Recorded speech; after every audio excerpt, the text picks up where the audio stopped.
정부가 올해 들어 강남 4구를 비롯한 주택시장이 추세적 하향 안정세에 접어들었다고 평가했습니다.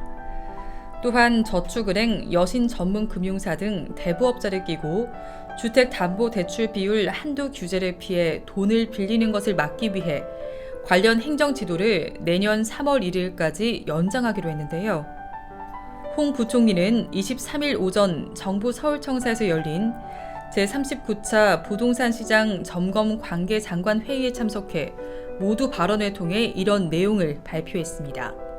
홍 부총리는 이날 최근 다양한 지표는 주택시장이 이제 변곡점을 지나 추세적 하향 안정 국면에 진입했다는 인식이 광범위하게 확산되고 있음을 시사한다고 말했는데요. 또한 최근 부동산 매매 시장은 올해 들어 서울은 4주, 수도권은 3주, 강남 4구는 2주 연속 하락하는 등 하향 안정세가 뚜렷하고 빠르게 확산되는 모습이라고 진단했습니다.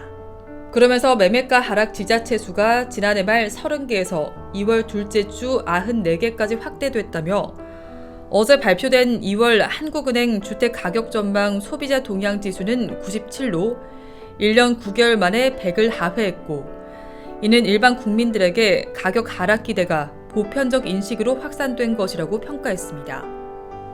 강남 4구 매매 시장의 경우 지난 2월 첫째 주부터 시장 재고 주택 가격이 2주 연속 하락하고 있다는 데 주목했는데요. 홍 부총리는 2월 1일에서 20일 중 강남 4구에서 실거래 계약을 보면 16개 단지에서 전 고가 대비 하락 사례가 포착되는 가운데 초소형을 제외한 아파트 평균 하락 금액은 3억 4천만 원에 이르는 것으로 파악된다고 언급했고요. 전세 시장에 대해서는 서울 전세 수급 지수가 2012년 7월 부동산원 집계 이후 최장인 14주 연속 하락했다며 수급 개선 매물 누적을 바탕으로 2월 둘째 주 강남 4구, 서울이 전주 대비 0.03에서 0.04% 하락하며 매매 시장보다도 하락폭이 컸다고 발언했습니다. 정부는 저축은행, 여신전문금융사 등 대부업자를 끼고 돈을 빌려 LTV 한도 규제를 피하는 것을 막기 위해 관련 행정지도를 내년 3월 1일까지 연장하기로 했습니다. 앞서 정부는 지난 2020년 8월 부동산 시장 관계장관 회의에서 오는 3월 1일까지 대부업자에게 관련 대출을 받는 경우에도 LTV 규제를 적용하겠다는 내용의 행정지도를 발표한 바 있는데요.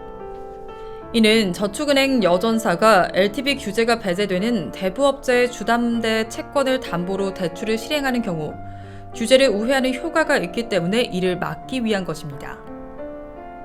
홍 부총리는 최근 점검 결과 지난해 1월에서 8월 저축은행 등의 대부업자 대출 신규 취급액은 3천억 원으로 2020년 행정지도 시행 전 같은 기간과 비교해 70% 감소했다며 우회 대출 관행이 상당 부분 해소된 것으로 확인됐다고 설명했습니다. 그는 지난해 하반기 이후 가계대출 관리 강화 이행 과정에서 제2금융권을 경유한 규제 우회 대출 가능성이 있는 만큼 이 행정지도를 1년간 추가 연장하겠다며 금융감독원을 통해 주담대 규제를 회피하려는 다양한 형태의 대출에 대해서도 면밀히 점검해 나갈 것이라고 전했습니다. 이상 바른부동산 뉴스였습니다. 좋아요와 구독 부탁드립니다. 고맙습니다.